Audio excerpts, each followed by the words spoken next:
unfold ahead of us, the whole world will be watching the United States. And while you can find coverage nearly anywhere you turn, we're happy you're here with us. In the next hour or so, we're going to talk to two professors here at Wichita State University, both with extensive knowledge of the election process and politics in general. Later, we will talk to representatives from Wichita State's college Republican and college Democrat student organizations. And along the way, we'll share fun voting and presidential trivia, and hopefully we can all learn something new.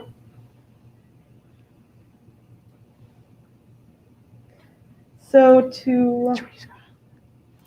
I think we'll go ahead and just start with our interviews because we are running a little bit behind. So we are going to be talking to our two professors coming up next. We have Dr. Jeffrey Jarman, director of the Elliott School of Communication, and Dr. Neal Allen, professor of political science. Oh, hi guys. Hello. Hello. Stream. Where are you guys joining us from? I'm here on the campus in Elliott Hall. And I am also on campus. I am in Lindquist Hall, so I am at a higher point than my good friend Jeff Jarman, but probably a lower point in terms of quality of analysis of elections. Oh. Fortunate to be here with Neal. Thank you, Jeff. Awesome. Thank you guys for joining us. I guess we'll go ahead and get started. So why do you vote?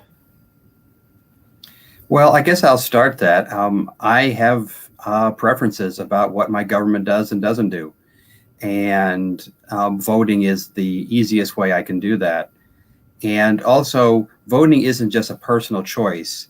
It's an activity that you do with others. So I value working in common with other Americans, both ones I agree with and frankly, ones I disagree with too, because that's really what democracy is about. Yeah, I'd echo that sentiment. I think the important thing for everyone to realize is that not voting cedes the right to those who do vote to put representatives in every level of government who will make those decisions. I mean, I think that's the point everybody needs to know, whether it's about funding for the university, whether it's funding for K-12 education or roads or health or just a myriad of other things. Not voting cedes the ability to everyone else to help shape those decisions.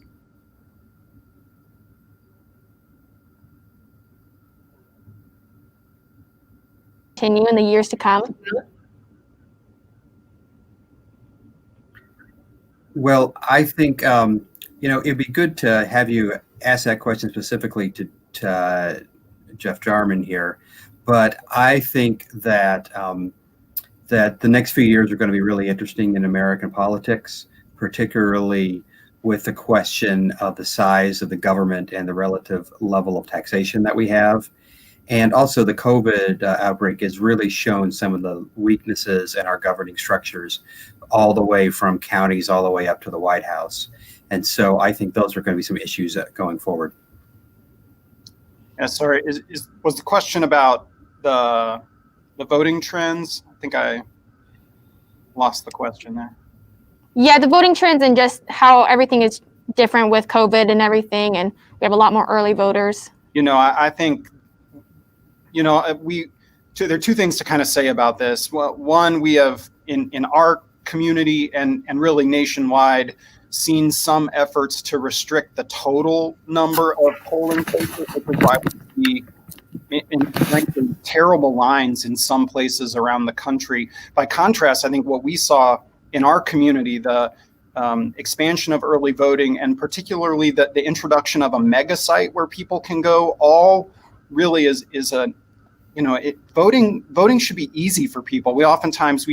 Historically, the question was, why is it not a holiday so that everyone can use this day and go vote? And voting for some people is difficult. It's hard to find time, but at least for us right now in our community, and I hope this is a trend that stays, which is that we have weeks of voting and we no longer have election day. I'm going to steal a phrase from someone else. We have an election deadline now. And so today just represents the last day that we get to vote, which has made it so much easier for people to vote, which is why we're seeing, I mean, we have lots of other trends that are forcing, encouraging people to get out and vote this year, but voting is easier for people. And that's an important thing that I hope remains. And I agree with Dr. Jarman on this. And also, we have a very, very troubling trend here in our country that one of our two political parties, in this case it's the Republican Party, is frequently making arguments that we should make it harder to vote. And that whenever there's no evidence that making it easier to vote makes it easier to commit voter fraud, and also that if a political party in a democracy thinks voting should be harder, that should make you look at that political party as to whether or not they represent you or not. Because, I happen to support one political party almost all the time, or frankly, I think all the time since the 1990s. But however, I want that party to win free and fair elections because everyone gets to vote and the marketplace of ideas actually works in my favor. And frankly, if the marketplace of ideas works against my positions and my chosen party, then that probably is a self-corrective on me. But right now we're in a position where a lot of the action between the two political parties is about whether it's easier or harder to vote. And that's a really worrisome situation to be in. Yeah, I agree. So kind of along that same vein, do you think there will be any legal challenges over the election? And if so, what do you think it'll look like? Here I'll step on this one first. I think that the likelihood of contested, litigation over the election and the outcome will mostly be determined by how close the election is. I think if there's an issue where one state could make the difference between whether someone is the president or second place in the election, I would imagine that the candidate, whoever that is, will fight to get the votes that they think are there. I think if this is the kind of thing where you've got to win 6, legal battles in 6 separate states, I think that ought to send an incredibly strong message to the losing candidate that they are behind, and hopefully they'll take that and consider the country and step aside. Yeah, I think that there will likely be some amount of contestation about this election for 2 reasons. One is that the president, Donald Trump, has been making the argument that the election will be unfairly corrupted or taken from him, and also has been arguing that we should have a winner declared tonight, which is really only going to be possible if one candidate wins in a landslide over the other. And we don't need to have a winner tonight. Donald Trump is the president until January 20th. That's okay. If we aren't settled tonight or tomorrow or the end of this week or even next week. But also, if the election is close between the two parties, then you're likely going to have at the presidential level the kind of things that Dr. Jarman is talking about. So legal challenges, particularly in states like Pennsylvania, where they're not doing things that are new, but they're doing certain things like mail-in ballots and early voting a lot more than before. And also, even if there is a strong victory by one candidate, it looks like the only candidate that can pull that off right now is Biden. Then what you also have is a number of Senate races that are in states that Biden would have won by a very small margin. So places like Georgia, where there's 2 Senate seats, Iowa, North Carolina, and maybe even some Democrats who run significantly ahead of their presidential party in places here like Kansas or in Alaska or Montana. And since every Senate seat matters a whole lot, I foresee there being states that are very closely divided. And also in a place like Kansas here, I mean, we have lots of state legislative races that are close. And there, if you're up by 1 percentage point in a state house seat, that might mean you're only up by 20 or 30 or 40 votes. And so the incentives are very strong to keep going and to check for irregularities. So do you guys have any predictions about when we'll know who the next president is going to be? Or is it still really up in the air? I mean, I actually, the two of us are both doing a live analysis on TV tonight. I believe, Dr. Jarman, you're on KSN, correct? That's right. Yeah, and I am on Cake, the local ABC station, because I'm on your side, underlining your. But I, where, I mean, from the state level, Laura Kelly was called by Associated Press and other organizations at somewhere in the neighborhood of like 9 o'clock 2 years ago. I think that's very unlikely for any race. And on the presidential level, I mean, if I had to put a bet, the over-under, I think, is something like Thursday or Friday. And also, we should note here that President Trump, if he's on the losing side, he really likes attention.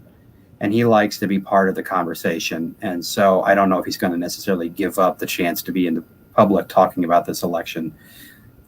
So that's my guess. It's a terrible move for him because he said he both wants the election decided tonight. And in most cases, that could not be to his favor. But if it's decided tonight, it likely is because all of those states ended up breaking against him, consistent with the polls. That'd be the most likely outcome for a decision tonight. Okay. And I guess this is kind of our last question for right now. Have you guys always identified with the party you're affiliated with now? And why or why not has that changed? I have always identified with the party that I currently identify with. That's been Neal might know the political science literature here better than I do. I think there's pretty good research about how your family impacts your political affiliation, and when you grow up in a home, I think for lots of us, you start learning a particular perspective, and it sticks with you. Yeah, actually, for me, I would say, I'm a very strange person, and I've been strange for a while. I had a candidate for president that I supported when I was 7, because I can remember being for Jesse Jackson for president in 1984. But also for me, there was a period, like a lot of people, where I had a more libertarian sort of orientation when I was in high school, and I think my first vote was actually for a Republican, even though right now I'm personally a Democrat. Although we should note here, this is Wichita State University, and Wichita State University does not endorse candidates. Its professors don't endorse candidates in their official roles. The university only has one particular endorsement in election, and that's that people should vote. And also, we would like them to consider the value of higher education. But also, I grew up in a very Republican home myself. Of all my relatives, the only one who was a strong Democrat was my grandmother, who was the one I was really closest to. But my parents were Republicans. They still are Republicans, although my mother has been, she's not going to vote for Donald Trump ever.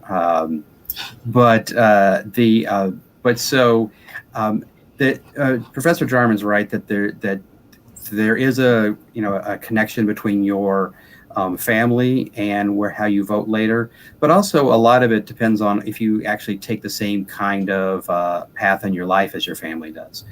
And also what we're seeing now is that there's some religious orientations that are really changing how people vote. And also for people my age, I'm in my 40s and younger, there's been a lot of people who depart from the religion that they were raised in. And so that tends to change a lot of people's voting. Although one thing to watch in the current election is that while there's been a long-term trend toward the Republicans of white Catholics, not so much Latino Catholics or Catholics of non-white races, but white Catholics have been moving heavily Republican. And without that, Donald Trump isn't president. But Joe Biden seems to have reversed that a bit, maybe because he himself is a white Catholic. But that's a long way around to talking about political views. But also the nice thing about politics is that it does allow you, and democracy, it does allow you to change your positions. And one other just note on this is, yes, we do have only 2 major political parties in America. We have no major elected officials that are elected on any other party besides Democrat or Republican right now. But however, American political parties are very open to being changed from within, and that our parties are dependent upon people showing up and making their voices heard. And we can certainly see, like on issues, for example, of race, that the Democratic Party is vastly different right now than it was even 4 or 5 years ago. And there's ways to get involved, even if it's not about voting for the presidential election in a place like Kansas. Awesome. Thank you guys for joining us. We look forward to hearing more from you and watching Dr. Jarman on KSN tonight, Dr. Allen on Cake, and then I believe you're also on KWCH in the morning. That's right. I believe, Jeff, are you doing KSN in the morning tomorrow morning? I'm sure people will be stuck watching me if they're on 3. Yeah. But the nice thing about Kansas is that it allows for upward mobility of professionals because there's so few of us that are willing to do the work. And so I think Jarman and I are 2 of the 3 leading general interest political analysts on Kansas, on Central and Western Kansas television, because there's only 3 of us. Well, thank you guys for talking to a couple students. We really appreciate it. Thank you for the invitation. Thank you as well.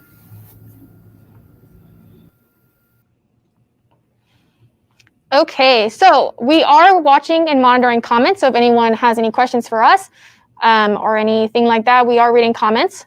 We'll go ahead and go to one comment that we have. Audrey and Rebecca, what has been the overall atmosphere on campus and or virtually in our classes as the election has been drawing near? To be honest, I haven't really sensed much just because all of my classes have been moved online in light of the pandemic. So I honestly haven't been on campus very much. I don't know about you, Rebecca. I haven't been on campus a whole lot, but when I am on here, it's still seeing a lot of the COVID stuff with masks and everything. But anywhere you go in Wichita, you're seeing signs that are reminding you to get out and vote.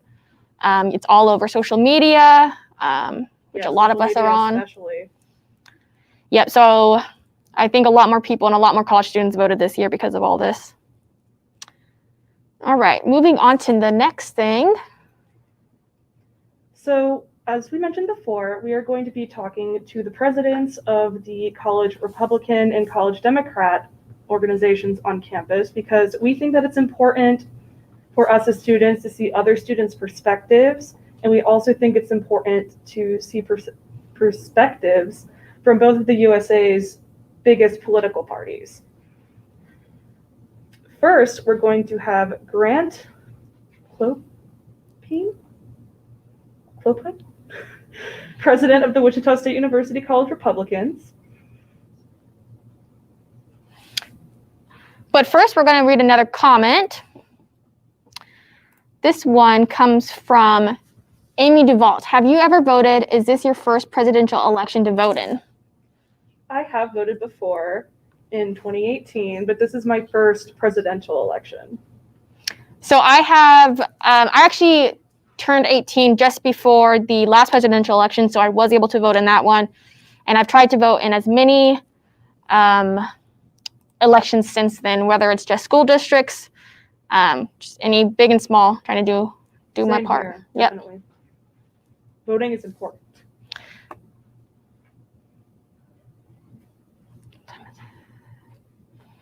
Okay, do we have any other questions?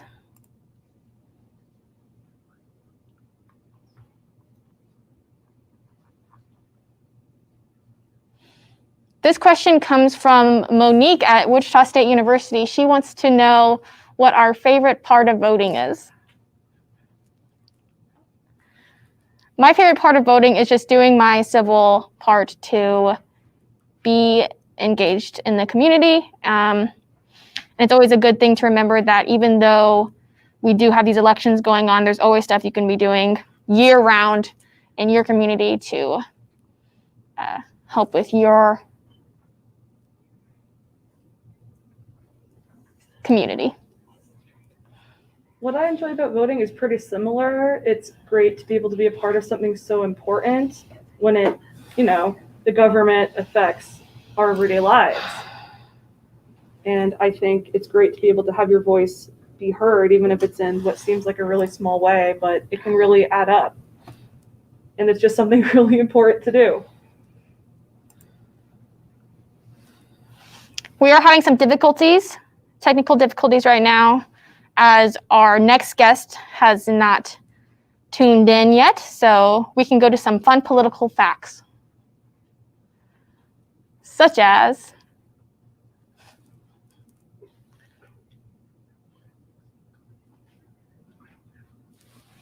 let's pull some up.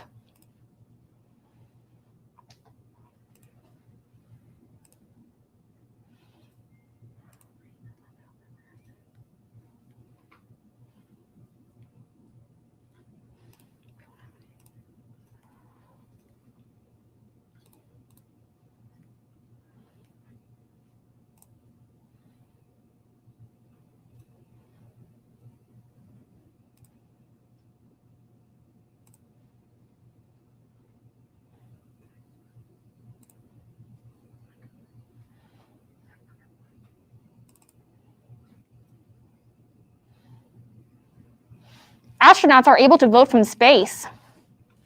Astronauts have had the ability to vote since 1997.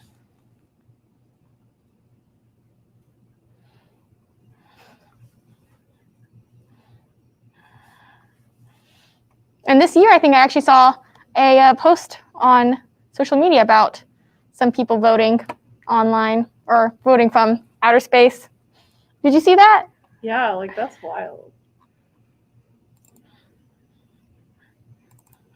Even people that aren't on the same planet or even on a planet know the importance of voting. Another voting fact, Texas is one of the youngest states in the country, surpassed only by Alaska, Washington, D.C., and Utah.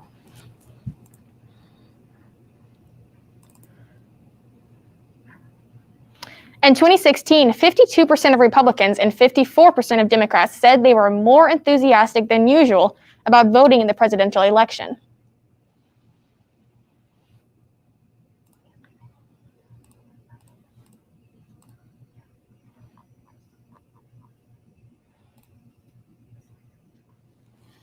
We have another audience question. Which party is on an advantage in your opinion?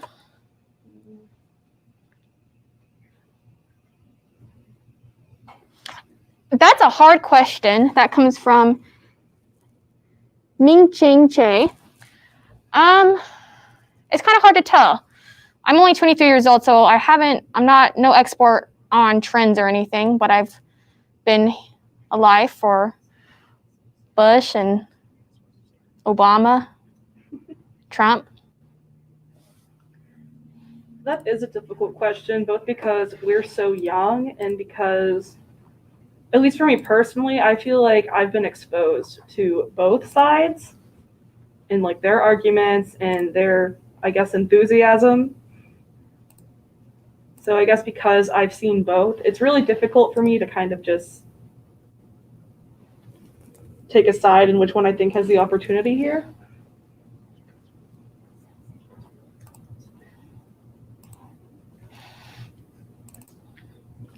Did you know, in most communities, the turnout for voting issues is less than 50%? I know we talked about this a lot in my high school government class. It's like astounding how few people vote, especially when it's not the presidential election. Yes. Another voting fact, through voting, you have the opportunity to influence the government, which is why it's so important. That is a good fact. That's a good fact, Audrey. Thanks for that. How did voting go for you this year? I was not able to be near my permanent residence, so I mailed in my ballot early. Awesome. I actually just checked this morning to make sure it had been accepted, and it had. I think voting early has become a lot more popular this year, especially because of COVID. I also voted by mail early. I've got my sticker on here. Mailed it in, and then, I didn't actually mail it in. I actually went to the drop box and dropped it in. But I got a nice picture with me in my mask dropping it in. Okay, so I know we previously said we were going to talk to Grant Clopine, president of Wichita State University College Republicans next, but due to some technical issues, hopefully he can join us later so we get both parties. We will be talking to Ella Perkins, president of Wichita State University College Democrats.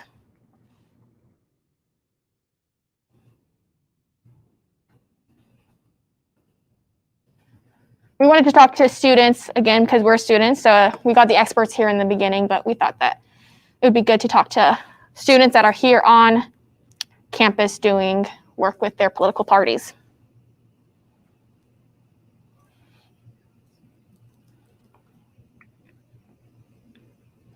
Hello.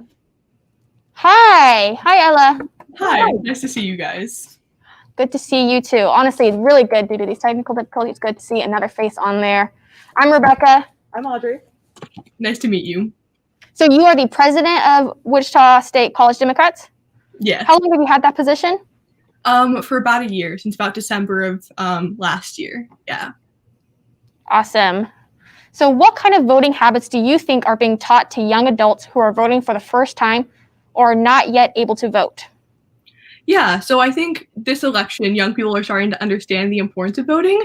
And so I think through this election, I think young people are starting to understand the importance of becoming habitual voters. I mean, I think it's shown that 1 in 10 eligible voters now are a member of Generation Z. So I think that young people understand the power of their voting block. So if they get engaged, I think that they understand the power that they can have if they truly show up and truly take the time to obviously turn out to vote. And so I think this generation, I mean, I've talked to so many people today that have voted or voting for the first time with this election, and I think that they're starting to understand up and down the ballot the importance of getting engaged. So yeah, I think this election is going to have a profound impact on the level of engagement in our electoral process. Yeah. Totally agree. So we posted our experts earlier this stream, and although they are not able to express their political party, we're speaking to you because of your political party. So what are some of the main issues or topics you base your vote on, and why are those important to you? Yeah, so there are 3 big ones that decided that my vote, not that there was a lot of debate for me on which party I would vote for, but the big issues for me were climate change, racial justice, and democratic norms. There's a wide variety there. Obviously, climate change, I don't think it's up for debate that it's a pressing issue right now. And I definitely, I believe that there should be pressing action to address this climate crisis that we're currently in. So that definitely played a role in my voting and who I decided to vote for. Also, I think racial justice, I think there was a reckoning this summer that's been much needed. And there needs to be action to address the inequities in our system and systemic racism. So yeah, that definitely played a role. And then third and most important, I would argue, is our democratic norms. I think we're seeing today the litigation of absentee ballots and whether or not like mail-in votes are going to be counted in a variety of states. And I just am a big supporter of our democratic process and that every vote should be counted that's submitted, you know, of course, legitimately, though there's a very low amount of voter fraud. So I do think it's really important that we're maintaining some of those norms that I think have been violated under the current administration, if I'm just being completely blunt. So yeah, all of those had a profound role in my voting decisions. Is your party affiliation the same as your parents or guardians? How much influence do you think that they have on your political ideals? Yeah, so I do have the same political affiliation as my parents. Both my parents were political science majors in their college. My mom was actually the president for College Democrats when she was in university, and then she worked in politics for about a decade. So there's no doubt that that had an influence. One of my earliest political memories is my mom keeping me home on Obama's inauguration day. So there definitely was an influence that happened there, though I think first and foremost, what they've taught me is the importance of being engaged and the importance of truly showing up and being vocal about I think it's just important to express your voice and express your opinions. Even if you don't always agree with everyone, I think it's important to have those dialogues and have those conversations. But first and foremost, I think my parents showed just how critical it is that as young people, especially, we're getting engaged and we're turning out. And that's what I'm now trying to inspire other people to do as well. So yeah, they definitely had an impact on how I think and how I just think about our democratic process, for sure. What effect do you think the media has on if, when, and how people vote? Yeah, I think it obviously depends on what demographic we're talking about. I do think it's different with older and younger populations. And it depends on the type of media, right? So I think young people tend to consume Twitter. If we're just being completely blunt, I think that's normally young people's main form of media consumption. And so I do think that that might shape some of their opinions in the same way I think older populations mainly consume news through Facebook. And I think that also shapes opinions and how they think about politics. So I definitely think it has an impact, though I think the impact changes. I do think young people, having been raised in this age of just the digital age with social media, I think that they're maybe more likely to be a little bit more critical about the things they're seeing online than maybe older populations that haven't been raised. In this era of disinformation, I think disinformation is something we're going to talk about in a second, but it's especially prevalent on some social media sites, especially Facebook. And so I definitely think that can have an impact on how people decide to vote as well. Absolutely. It just depends on the type of media that we're talking about, I think. Where do you get your information from? A worry for many is making sure that they receive accurate and unbiased information. Mm-hmm. Yeah, so I do my best, and I think this plays into the second part of this question, of getting my media from a diverse array of sources. And I think that's the best advice to give to people. I think that's when you might run into issues, is when you're primarily just getting your information from Facebook, or even just, I don't know, NPR, or just Fox News, or just MSNBC. I think that can give you a singular worldview, and I think it's really important that even if you're like just reading about one news story, reading that same story from multiple sources, and also just seeing who's writing this. Check for, is there maybe political bias in this? Is there maybe some influence that other outside sources have had? Do they have reason? There's all of those critical thinking steps that you could go through. I don't have to walk you through all of them right now, but I think it's really important that you are walking through those things and you're being careful of what you're consuming and whether it's accurate, because there is some reason that people decide to spread disinformation, and I think especially prevalent from some sources. And I think it's just really important that you're being critical in your media consumption, because unfortunately, I wish we could all say that all the media we consume is completely accurate, but sadly that's just not the case. And so I think that we have to be just smart consumers. As with anything, I think we just need to be cautious of the media that we're consuming. Yeah. Well, thank you for joining us today. We really appreciate it. Hopefully we can get Grant on here soon. And yeah, thank you to Ella. Yeah, thank you so much for having me. So we have another question for Rebecca and Audrey. What advice do you have for new voters? I would say do your research. Find out what you believe in. Find out what your values are, how you want to see the country going, both in your city, your school districts, and on the national level. And find out when deadlines are. Those are very important. I just talked to a friend yesterday who wanted to vote, but the deadline in Kansas was earlier in October, so she wasn't able to. So do your deadlines, find out what you believe in, go from there. Definitely do your research. And kind of along that same line, I think it's important to be able to ask people for help if you need help figuring out like how to do things or where to do things. There are so many sources, as both online and like just people that you can talk to and reach out to get help if you need it. And I think it's just important to get it done and have some input on the government, among other things.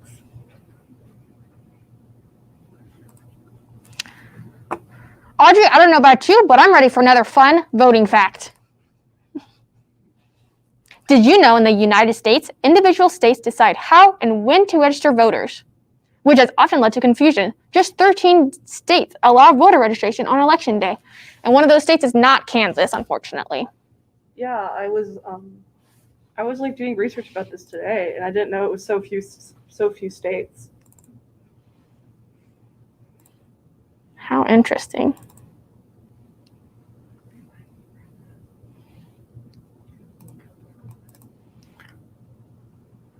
Another fun voting fact. In 2016, over 136 million people cast a vote for president. Wow. I was one of those people. I was not, because I was not yet 18.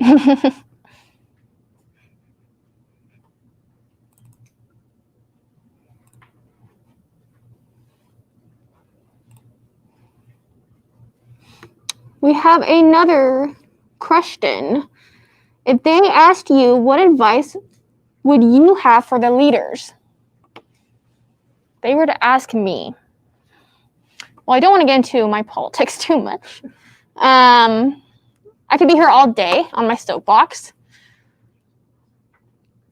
But I would say, listen, vote, listen to the people that aren't like you.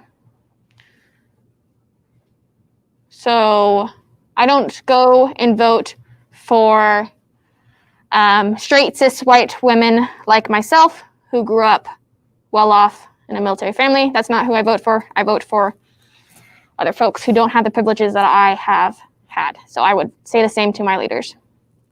Yes, I agree 100%. I think that's really just kind of the most important thing, honestly. I think you covered it really well. So, unfortunately, we do not have Grant joining us today. Hopefully, everything's good with him. Maybe he got held up in the line at the voting location. It is time for us to wrap up. This has been Jessica Newman's COM 304 class of the fall 2020 semester, bringing various perspectives on the 2020 election and fun facts live for the Elliott School of Communication Election Day Special. Thank you for taking the time to watch our show today, and we would also like to give a huge thank you to the crew that's been helping us behind the scenes. We want to thank Jessica, Kevin, Eli, Adriana, Alex, Matthew, Monique, Larasati, Corbin, and to all our guests, Dr. Allen, Dr. Jarman, and Ella. And be sure to vote if you haven't already. Roll the credits.